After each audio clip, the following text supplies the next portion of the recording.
Traditional Corn and Rice Grinder by Alvin P. Almeria, 3rd Institute of Bachelor of Science in Marine Engineering. Introduction.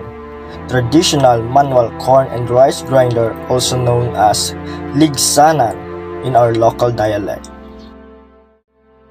Content. It's a hard object made of stone, color white, and this manual corn and rice grinder is composed of two round stone with a wooden handle at the side of the upper stone. To use the ligsanan, the corn and rice is placed inside a small hole and the upper stone is manually rotated using the wooden handle. The corn and rice crushed between the two stones with the corn and rice grist falling on the side. Citation.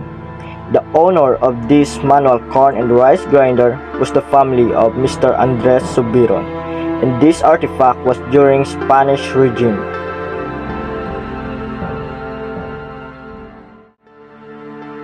Context. This artifact was owned by Subiron family, and later on, they decided to donate it to Santa Barbara Museum. Communication.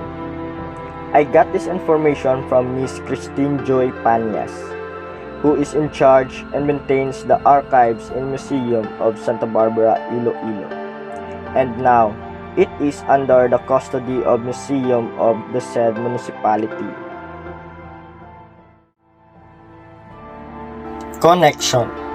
After I heard the story behind this artifact, I truly believe that Filipinos are smart, wise, and unappreciated individuals in terms of skills and inventing excellent invention during their era.